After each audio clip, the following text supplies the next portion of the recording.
Alors, Père Jean-Luc Garin, vous êtes supérieur du séminaire de Lille et chargé de l'accompagnement des diacres. Vous avez fait des études de philosophie à la Sorbonne et passé un master en sciences des religions, option judaïsme ancien, à l'école pratique des hautes études. Vous êtes aussi bibliste, donc membre du bureau de l'ACFEB, d'ailleurs je précise, donc organisateur, et enseignez l'exégèse en différents lieux. Vous êtes chargé de mission par les évêques de France pour assurer la rédaction du document qui norme la formation des futurs prêtres en France. Vous assurez la formation initiale des futurs diacres permanents pour les 3 diocèses du Nord. Et nous avons le plaisir de vous laisser la parole. Merci Catherine. Si le pape François nous invite à partir aux périphéries, de temps en temps l'ACFEB nous invite à partir aux périphéries de la foi chrétienne, en parlant des anges. Je voudrais repartir de l'introduction de Catherine de ce matin, pour, dans mon introduction, parler de la prolifération des anges aujourd'hui. Un historien des religions, un historien d'histoire médiévale, parle d'angélophilie. Pascaline nous en parlait aussi ce matin. Je voudrais le citer. Porté par le courant New Age, mouvement syncrétiste et néo-spiritualiste, une vague d'angélophilie a déferlé sur la France.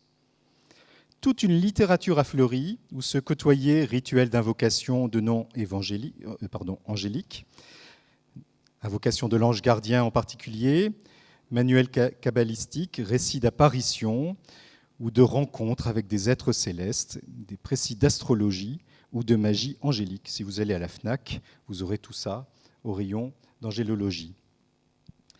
Un autre historien des religions, Jean-François Mayer, ne parle pas seulement d'angélophilie, mais d'angélomanie. Il nous explique que cette vague d'angélomanie, il utilise la même expression, a commencé dans les années 80 pour exploser à partir des années 90. Et il fait remarquer que dans les années 90, il y a eu 400 livres en langue anglaise qui ont été publiés sur les anges. Vous voyez cette explosion, cette prolifération. Et il fait remarquer que tous ceux qui parlent aux anges aujourd'hui, bien sûr, sont influencés par les religions traditionnelles, mais sont également inspirés par le New Age. Et donc, cette foi aux anges n'est plus du tout reliée aux croyances traditionnelles. Je voudrais prendre un dernier petit exemple en guise d'introduction. Un pasteur protestant, Peter Scholtes, a publié dans un journal pendant 20 ans cette petite annonce. Avez-vous déjà rencontré un ange ? Comme ça, je vous laisse aussi réfléchir à la question pendant ce temps-là. Dans quelles circonstances est-ce que cela a changé votre vie ? Donc, petites annonces pendant 20 ans.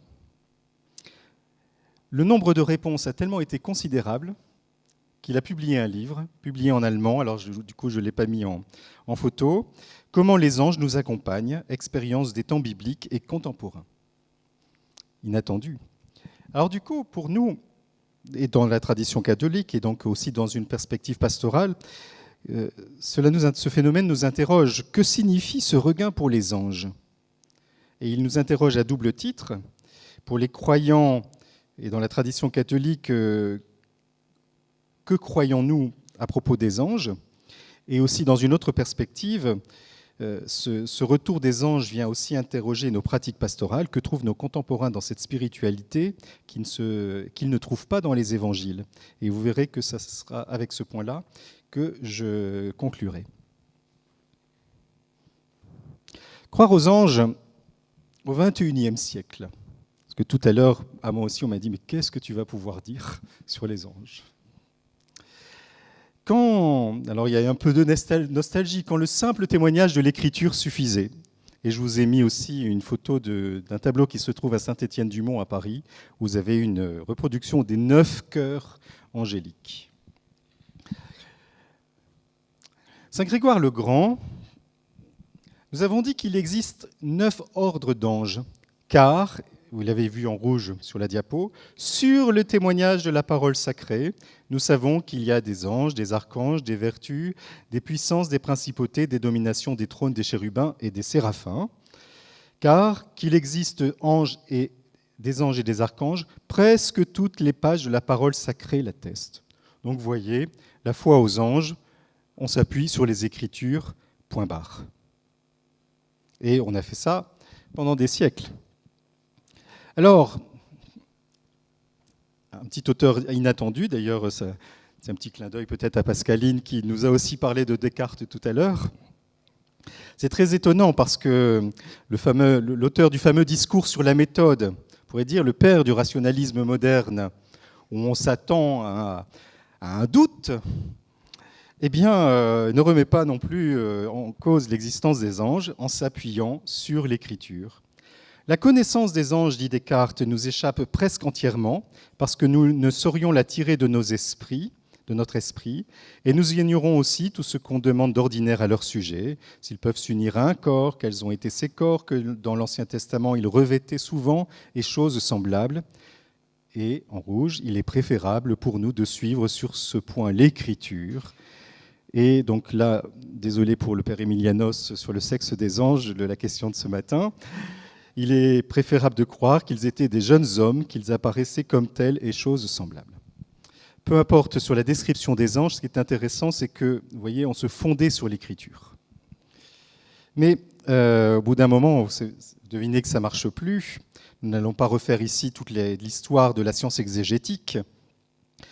Nous savons bien aujourd'hui qu'il ne suffit pas que quelque chose soit écrit dans la Bible pour que cela corresponde ou à une donnée historique ou à une donnée de foi.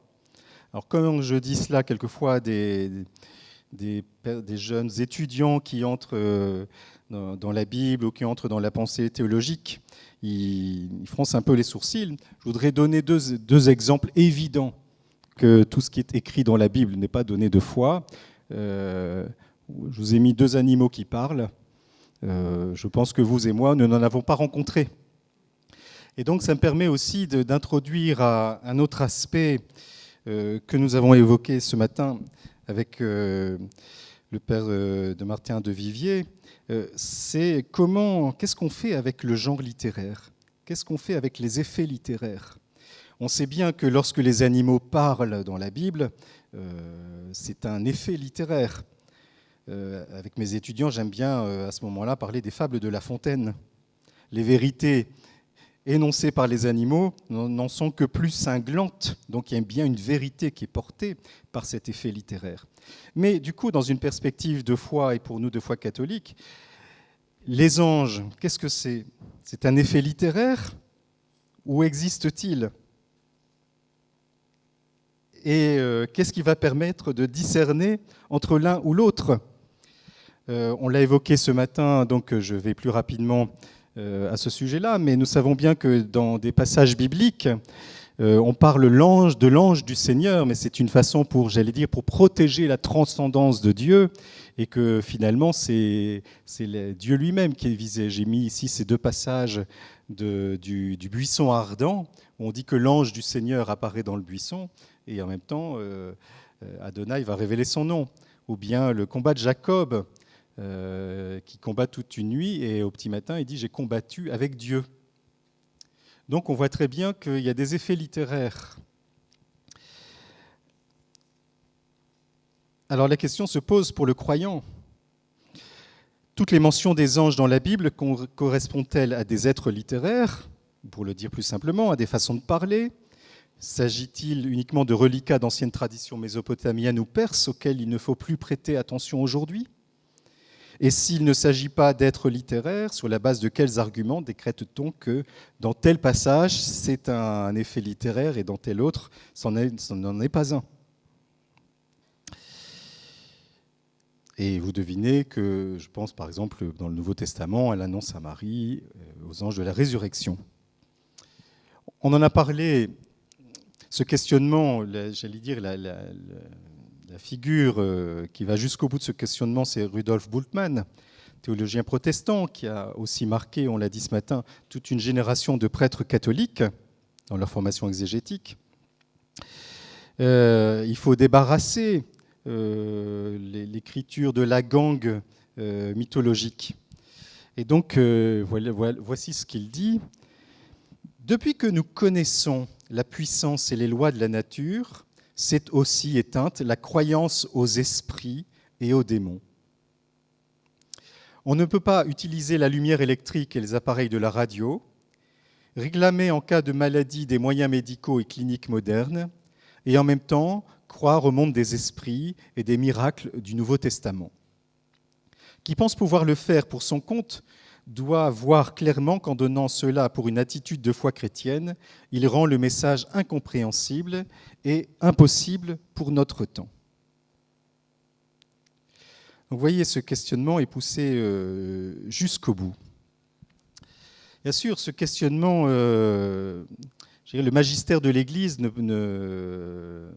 l'accueille jusqu'au bout. Et ça nous touche aussi, et comme je vois que l'heure tourne, à la question du genre littéraire. Depuis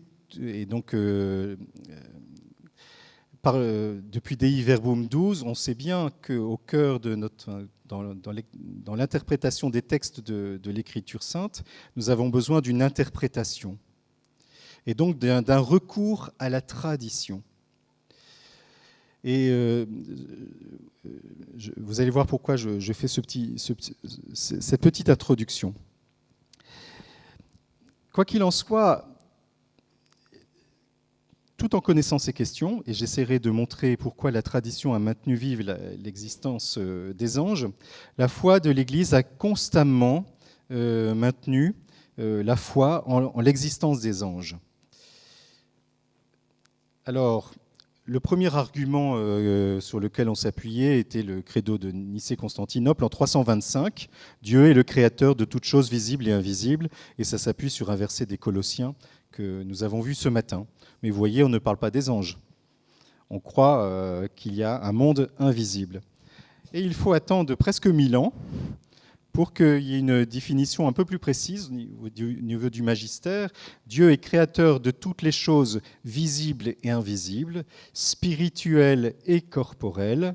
Par sa force toute puissante, il a créé de rien l'une et l'autre créature, la spirituelle et la corporelle, c'est-à-dire les anges et le monde. Alors, en avançant un petit peu plus aujourd'hui, et surtout avec ce que je viens de vous dire de la critique poussée avec Bultmann, quelquefois l'affirmation de foi sur l'existence des anges a été faite de façon un peu défensive. Je vous lis par exemple Pie XII en 1950, Humani Generis. Il déplore le fait que, et je cite, quelques-uns aussi se demandent si les anges sont des créatures personnelles et si la matière diffère essentiellement de l'esprit. Vous voyez donc que dans son credo, il y a un peu, c'est pas une critique virulente, mais il déplore que on remette en cause.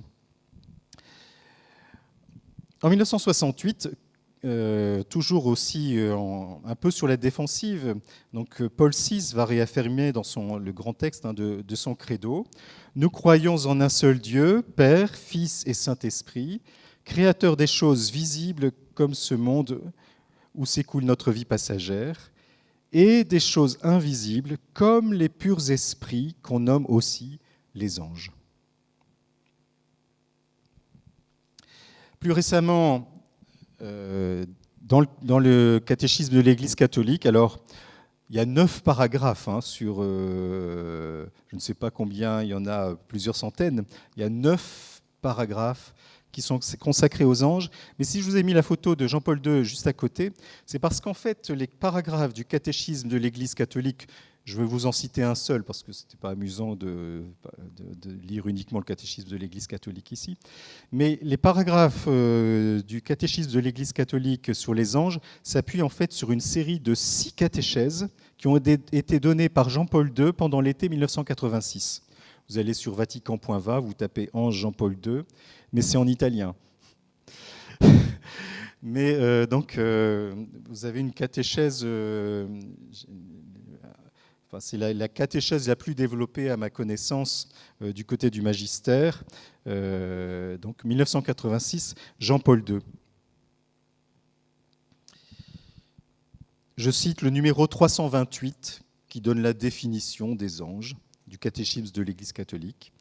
L'existence des êtres spirituels non corporels que l'Écriture sainte nomme habituellement anges est une vérité de foi. Le témoignage de l'Écriture est aussi net que l'unanimité de la tradition. Témoignage de l'Écriture, unanimité de la tradition. Et je voudrais ici vous faire réfléchir sur un aspect qui fonde la tradition. Et je repartirai exactement du même point que Régis Burnet ce matin, en le regardant d'une autre façon. Il nous a très bien expliqué que dans le Nouveau Testament, on va chercher à, je le dis avec mes mots, cadrer, entourer, structurer la foi dans les anges. Mais ce qui est très intéressant, c'est que on n'a jamais nié leur existence. Alors je pars de Jésus. Jésus parle plusieurs fois des anges. Je vous ai mis une phrase ici, on ne l'avait pas encore citée. « Gardez-vous de mépriser un seul de ces petits, car je vous le dis, leurs anges dans les cieux voient sans cesse la face de mon Père qui est aux cieux. » C'est sur la foi des anges que, ici, Jésus fonde la dignité des petits. Ce qui est très intéressant, c'est que Jésus aurait très bien pu nier la foi aux anges. Les Sadducéens le faisaient. Les Sadducéens, alors dans Marc, on nous dit qu'ils ne croient pas en la résurrection, mais on sait qu'ils ne croyaient pas non plus aux anges, au péché originel, etc. Jésus ne remet pas en cause l'existence des anges. On l'a vu ce matin avec Régis Burnet dans l'Épître aux Colossiens en particulier. Ça aurait été bien plus simple pour saint Paul de régler la question des anges en disant « ils n'existent pas, point barre ». Il encadre, il évangélise, si vous voulez, la croyance aux anges, en la normant théologiquement, en la situant dans une christologie, et en interdisant le culte. J'y reviendrai tout à l'heure. Ce qu'on voit chez Jésus, ce qu'on voit chez Paul, on pourrait l'appliquer à l'ensemble de l'Ancien Testament. Du coup, je vais un peu plus vite. Les 2 premiers chapitres de l'Épître aux Hébreux, c'est pareil. On resitue les anges dans une christologie plus globale. On les situe dans une christologie. Avec l'Apocalypse, c'est pareil. Donc vous voyez, ce qui est très intéressant, c'est que finalement, la tradition de l'Église, et d'une certaine façon, en repartant de Jésus lui-même, n'a jamais remis en cause l'existence des anges, mais a toujours essayé de la resituer, et à partir de Paul, dans une christologie plus large. Et si je dis cela, c'est parce que c'est exactement aussi ce que fait... je passe parce que j'allais aller un peu plus loin. C'est exactement ce que fait aussi aujourd'hui l'Église. Il existe un directoire de la piété populaire et de la liturgie. C'est très intéressant de jeter les yeux quelquefois dans ce livre, parce que vous savez qu'avec le pape François, il a réaffirmé l'importance de la religion populaire, de la piété populaire, qui est une expression de la foi du peuple de Dieu. Et que dit le directoire aujourd'hui pour la piété populaire et la liturgie ? Les expressions de la piété populaire envers les saints anges sont légitimes et bienfaisantes, mais elles peuvent donner lieu à des déviations. Quelles sont ces déviations ? Les deux se rejoignent, elles touchent à la liberté de l'homme. La première déviation que pointe le directoire, et un directoire c'est fait par plein de théologiens éminents et savants, le fait de croire que l'homme est soumis à des puissances supérieures, bonnes ou mauvaises, contre lesquelles il ne pourrait rien faire. Cette perspective remet en cause la liberté et la responsabilité personnelle. Donc vous voyez, croire qu'en gros on est des pantins dans les mains de puissances supérieures, bonnes ou mauvaises. Et c'est à peu près le même argument, mais vu de façon un peu décalée. Croire que les événements négatifs de la vie quotidienne, même les plus minimes, viennent du malin, et croire au contraire que les succès et les événements positifs de la vie quotidienne viennent de l'ange gardien. voilà, les deux mises en garde discernées aujourd'hui par le directoire. Et il pointera trois aspects qui peuvent marquer la dévotion aux anges. J'y reviendrai pour conclure. Du coup, je prends ma deuxième partie. Alors, je vous ai mis mon lieu de vacances, parce que j'étais en vacances quand je commençais à réfléchir à cette intervention, puis ça m'a frappé. C'était un autre curé qui prêchait, et comme j'étais un peu distrait, je me suis aperçu, alors on ne le voit pas bien sur cet immense hôtel baroque, mais il y a presque une centaine d'angelots bien joufflus qui sont représentés. Et si vous levez les yeux au-dessus de l'hôtel, vous voyez... alors j'ai essayé de compter, mais au bout de 250, il fallait que je recommence à zéro, et la messe était finie. La mission des anges dans l'Église catholique. Alors, pour ne pas refaire un cours de théologie trop dogmatique et puis essayer d'aborder les choses par un autre biais que les pères de l'Église ou saint Thomas, je voudrais partir de l'adage théologique qu'on connaît bien, lex orandi, lex credendi. Ce qui est célébré dans la foi dans l'Église et ce qu'on croit. Et du coup, regardez ce qui est dit de la foi et de la mission des anges dans la liturgie catholique. Pour ça, donc, je vais m'appuyer sur le missel romain. Je vais m'appuyer sur la liturgie des heures, la prière du temps présent. Et puis, je me suis dit, tiens... pourquoi ne pas aller voir comment les papes, quelle est l'homélie qu'ils font le jour de la fête des saints archanges et le jour de la fête des anges gardiens? Alors j'ai regardé Jean-Paul II, j'ai regardé Benoît XVI, et puis vous ne serez pas étonné que je vous dise ça. J'ai trouvé des expressions quand même extrêmement étonnantes chez le pape François, alors j'ai dit, tiens, je vais prendre le pape François. Alors, quand on regarde la liturgie, lex orandi, lex credendi, il y a 5 aspects qui reviennent constamment à propos des anges. Les anges manifestent d'abord la grandeur de Dieu. Alors là aussi, je vous cite d'abord le pape François. Je trouvais que cette expression était pas mal. L'ange est la porte quotidienne vers la transcendance. L'ange est la porte quotidienne vers la transcendance. J'ai trouvé que cette phrase était intéressante, pas tellement pour nous d'un point de vue théologique, mais elle donne une clé du regain de l'angélologie en dehors des croyances traditionnelles. Vous voyez, et je trouvais que c'était une bonne homélie ad extra. L'ange est la porte quotidienne vers la transcendance. C'est ce qu'exprime la préface pour les anges. L'admiration que leur fidélité nous inspire rejaillit sur toi. La splendeur de ces créatures spirituelles nous laisse entrevoir comme tu es grand et combien tu surpasses tous les êtres. Il existe une messe votive pour célébrer pour les anges. Cette messe votive souligne que la gloire de Dieu resplendit dans les anges. Les anges sont vus comme des miroirs vivants qui reflètent les perfections divines. Dans le même sens, l'intercession du bréviaire dit « Nous te louons, Père des esprits, pour le monde invisible, il nous fait pressentir ta grandeur. » Donc, les anges manifestent la grandeur de Dieu. Deuxième point, les anges servent Dieu dans une immense liturgie céleste. Je vais aller très vite parce que notre frère et ami, le Père Emilianos, va lui développer largement cette dimension-là. Que disent les textes de prière? Les anges dans le ciel servent toujours devant ta face. C'est la préface pour les archanges. Ils contemplent sans fin ta gloire. Avec cette multitude d'esprits bienheureux qui t'adorent dans le ciel. Et puis surtout, la prière eucharistique 4 développe encore plus. Ainsi, les anges innombrables qui te servent jour et nuit se tiennent devant toi et, contemplant la splendeur de ta face, n'interrompent jamais leur louange. Donc, les anges manifestent la grandeur de Dieu. Ils servent Dieu dans une immense liturgie céleste à laquelle nous nous unissons, j'y reviendrai. Les anges protègent guide et conseille les hommes sur le chemin du salut.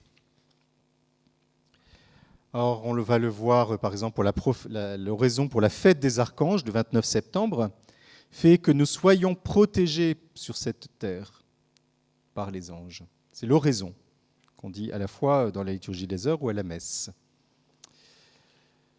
Et 3 jours après, le 2 octobre, dans ta mystérieuse providence, tu envoies tu envoies les anges pour nous garder. Daigne répondre à nos prières en nous assurant le bienfait de leur protection et la joie de vivre en leur compagnie pour toujours. Ça me rappelle une homélie quand j'étais séminariste, je m'en souviendrai toute ma vie. C'était pour la fête des anges gardiens. Il a dit les anges, on ne peut rien en dire, mais je sais qu'ils existent. Et puis il s'est rassis.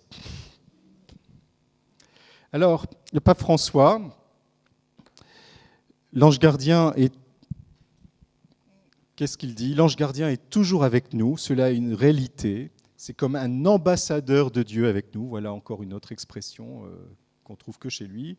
Il faut dès lors avoir du respect pour sa présence. Il faut écouter ses inspirations et lui être docile. Nous devons le prier, aide-moi. Si j'ai choisi cette citation, c'est parce que le pape François est un jésuite.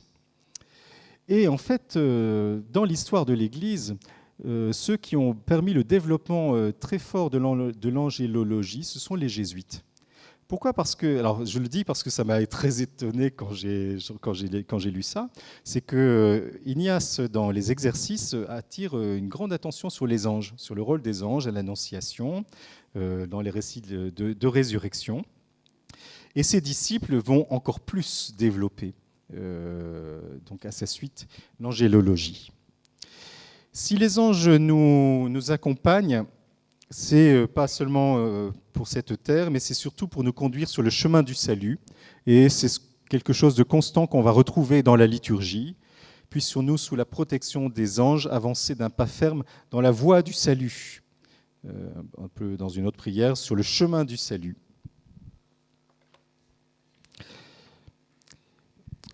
Je vais très vite sur le 4e point. Il existe une communion entre l'Église du ciel et de la terre. Et on le souligne là, ça passe presque inaperçu, mais on le souligne quasiment quotidiennement dans la liturgie catholique quotidienne. D'abord dans le Confiteor, je confesse à Dieu. C'est pourquoi je supplie la Vierge Marie, les anges et tous les saints de prier pour moi, le Seigneur notre Dieu. Et vous voyez, il y a une communion, la Vierge Marie, les anges et les saints.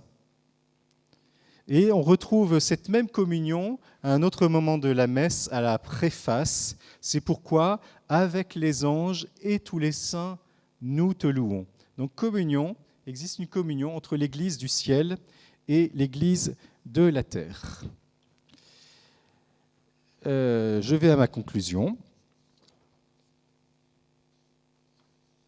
Jean-François Mayer, l'historien des religions que je vous citais au début de mon propos, analyse le regain de spiritualité angélique en dehors de l'Église, comme ceci. Les anges font figure de messagers ou encore d'assistants personnels de l'homme. Vous voyez, c'est mieux que les smartphones. Hein. Les anges font figure de messagers ou encore d'assistants personnels de l'homme, et j'ai été très interpellé par ce regard d'un historien des religions. Hein. Au lieu d'avoir le sentiment d'un Dieu bien lointain, les anges rassurent, consolent, sont des êtres invisibles mais bien présents à proximité de l'homme. Voilà, la foi sur les anges en dehors des églises, hein, dans le courant New Age, pour dire court. Ils nous rassurent, ils nous consolent, ils sont des êtres invisibles mais bien présents à proximité de l'homme. Ils compensent un sentiment d'éloignement de Dieu. Dans un contexte sécularisé, ça fait réfléchir beaucoup. Et donc, je crois que c'est, en tout cas du point de vue catholique, un immense défi pastoral. Et nous retrouvons finalement dans le mouvement constant de la tradition de devoir évangéliser finalement une croyance populaire. Et pour cela, le directoire de l'Église catholique donne trois repères, et je vais conclure par là. Je conclus en citant d'abord saint Augustin. Saint Augustin disait déjà, les anges, il faut les honorer caritate, c'est-à-dire en leur témoignant de l'amour, et non servitute, c'est-à-dire sans les adorer. Il faut les honorer, mais pas les adorer, si vous voulez.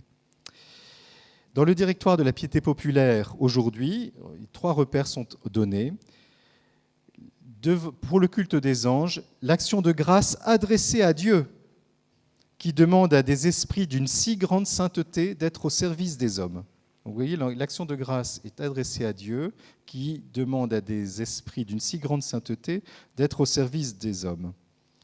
La deuxième remarque du directoire sur la piété populaire, une attitude de droiture et de piété suscitée par la conscience de vivre constamment en présence des anges. Droiture et piété, donc ça touche plus la vie morale. Et ensuite, la dévotion envers les anges, 3e repère, fait grandir une confiance sereine dans les situations difficiles, inspirée par la conviction que le Seigneur guide et assiste le fidèle sur le chemin de la justice, en recourant en particulier au ministère des anges. Et donc, pour terminer, je cite Saint Bernard, qui a été aussi un grand promoteur de la dévotion envers les anges, et je le cite parce que c'est lui qui est mis au bréviaire pour les consacrer pour les fêtes des anges. Aussi est-ce en Dieu, mes frères, qu'avec affection, il nous faut aimer ces anges, dans la conscience qu'ils seront un jour nos cohéritiers, que dès ici-bas, le Père dispose et ordonne qu'ils soient pour nous des intendants et des éducateurs.